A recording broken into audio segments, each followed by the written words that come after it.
मालती। प्राचीन कालीन मिथिला के किसी गांव में एक किसान रहता था। उसके 7 बेटे थे। सबसे छोटे बेटे की शादी बाढ़, अतिवृष्टि, अनावृष्टि आदि प्रकोप झेलते हुए साल में अत्यंत निर्धन परिवार में हुई थी। दुल्हन जब ब्याह कर ससुराल आई तो एकदम खाली हाथ, न कोई दहेज और न तन पर ही कोई गहने या धन के कपड़े लगते। उसकी स्थिति का परिवार की स्त्रियों ने खूब मजाक उड़ाना प्रारंभ कर दिया था। गुण से भरी वह कन्या जी जान से सबकी सेवा करने, सबको खुश रखने के दुष्कर कार्य में लग गई। मगर अन्न पानी से परिपूर्ण घर में उसकी निर्दोषिता अपराध साबित होने लगी। नहर दरिद्र होने के कारण मात्र से सास उस बहू को फूटी आंख से भी नहीं देखना चाहती थी। पूरे दिन उसे घर का भांति भांति का काम करवाती रहती। 20-25 लोगों की रसोई बनाने के बाद गौशाले के गाय भैंसों के गोबर साफ करने होते थे। उन गोबरों के ढेरों के उपले बनाने होते थे। देखते देखते सुबह का निकला सूरज अपनी घर वापसी की तैयारी में ढलान पर आ गया होता। तब उसे भोजन के समय बड़े ही कटु वचनों और अनेक गालियों, उलाहनों के साथ बचा खुचा रूखा सूखा परोसा जाता था। ऐसी ही दिनचर्या में समय व्यतीत करते हुए छोटी बहू जब पहली बार गर्भवती हुई, तब उसे अच्छे अच्छे स्वादिष्ट भोजनों की तीव्र अभिलाषा जागृत होने लगी। भोजन बनाते समय भी सास वहीं बैठी रहती और उसे कुछ भी मन लायक खाने क्या देखने तक नहीं देती थी। जब उससे रहा नहीं गया, तब एक रात के एकांत में अपने पति से बड़ी मिन्नतें करते हुए कहा, प्रिय, मुझे खीर पूरी खाने का बहुत मन कर रहा है। आप कुछ उपाय करिए। पति को अपनी पत्नी से प्यार था ही, उसने उसकी बातें ध्यान से सुनी। उसे पूरा भरोसा दिया कि वह उसकी जरूर मदद करेगा। दूसरे दिन सुबह उठते ही उसने ओसारे पर बैठी अपनी माँ से कहा, माँ, मैं खेत पर काम करने जा रहा हूँ। आज मेरे लिए खूब बढ़िया खीर और पूरी बनाकर रामपुर वाली, जिसका नाम मालती था, के हाथों खेत पर भेज दीजिएगा। उसकी माँ बहुत तेज और चालाक महिला थी, साथ ही परम शंकालु भी। वह तुरंत समझ गई कि अपनी स्त्री के खाने के लिए यह सब मांगा जा रहा है। क्रोध से उसका सर्वांग जल उठा था, मगर करती क्या, दुनिया के सामने तो वह अपनी छोटी बहू को अनाथ, अभागिन, बेचारी आदि कह कहकर खुद को दयावान मां साबित करती रहती थी। इसलिए मन मारकर मालती से सब भोजन बनवाया। खीर पूरी तैयार होने के बाद उसने उसे एक बड़े से कटोरे में रखकर लाल गमछे से अच्छी तरह बांध दिया। उसके हाथों भोजन भेजते समय उसने मालती के जिह्वा पर कोयले से कुछ लिख दिया और चेतावनी भी दे दी कि वापस आते समय भी यह सब उसके जीभ पर लिखा रहना चाहिए, नहीं तो उसकी नाक और झोटा केश काटकर उसे उसके दरिद्र नहर में भीषण दुख पाने के लिए छोड़ दिया जाएगा। खीर पूरी का लाल कपड़े में बंधा गठरी अपने सिर पर लिए वह अत्यंत उमंग और उल्लास के साथ खेत पर पहुंची। उसके पति उसे दूर से ही देखकर बहुत प्रसन्न लग रहा था। उसने अपना हल एक ओर हटाकर और बैलों को पानी पिलाकर एक पेड़ के छाए में बांध दिया। पास बहती नदी की धारा में हाथ मुंह धोया। फिर एक विशाल और प्राचीन पीपल वृक्ष की छांव में बैठकर बड़े अधीर होकर पोटली खोली। वाह! एक पूरी निकालकर आधा उसने खाए और आधा पत्नी की ओर बढ़ाया। वहीं साथ में बैठी पत्नी ने बड़ी उदास होकर कहा, कैसे खाऊं? सासू माँ ने तो मेरे जीभ पर कुछ लिख दिया है। कुछ खाने से वह मिट जाएगी और जग जाहिर हो जाएगी कि यह सब प्रपंच आपने मेरे खाने के लिए ही किया था। फिर मुझे अपमानित कर नहर भेज दिया जाएगा। समझदार पति ने वस्तुस्थिति को भांपते हुए कहा, तब ठीक है, इस खीर पूरी को कहीं छुपा कर रख दो। जब घर में माँ तसल्ली से देख लेंगी, फिर किसी बहाने से यहाँ आकर खा लेना। रामपुर वाली ने ऐसा ही किया था। उसने उसी पेड़ के एक गड्ढे में खीर पूरी छुपा दिया। पति को खिला पिलाकर वापस घर आई। सास ने उसकी जिह्वा की अच्छी जांच पड़ताल की। उस पर लिखी हुई को अमित देखकर उसे तसल्ली हुई कि उसने सच में खीर पूरी नहीं खाई थी और बेटे ने अपने लिए ही मंगाया था। इसके बाद किसी बहाने से वह वापस उसी पेड़ के नीचे अपना खीर पूरी ढूंढने आई, मगर वहां कुछ भी नहीं था। उसने इधर देखा, उधर देखा, व्याकुल होकर चारों ओर देखा, कहीं कुछ नहीं। परेशान सोचने लगी, जमीन निगल गई या आसमान खा लिया।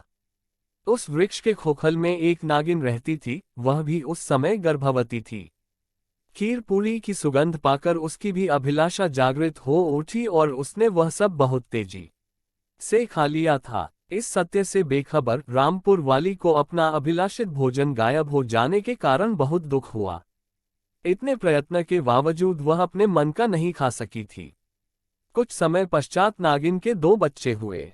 एक दिन खेत देखने के लिए जिस समय वह वहां पर गई थी, वे दोनों शिशु उसके खेत में खेल रहे थे। इतने में कुछ चरवाहे बच्चे डंडे लेकर उसे मारने दौड़े। भय के मारे वे सपौले रामपुर वाली के पास आ गए। उसने उसे वहीं अपनी टोकरी पलटकर छुपा दिया।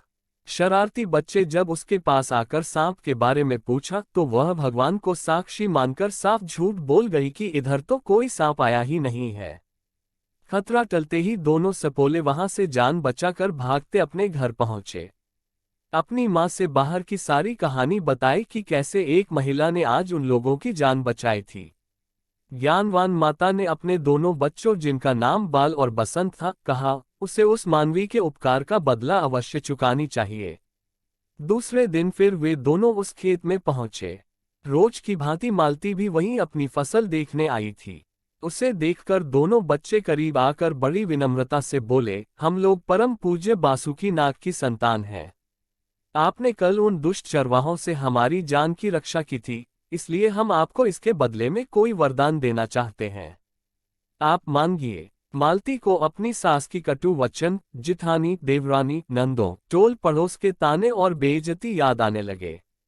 उसकी आंखें भर भर आ गई। उसने अपनी रुलाई के वेग को रोकते हुए अत्यंत भरे गले से कहा, मेरे नहर से भी हमें खोज खबर लेने वाले ढेरों साज सामान के साथ आए।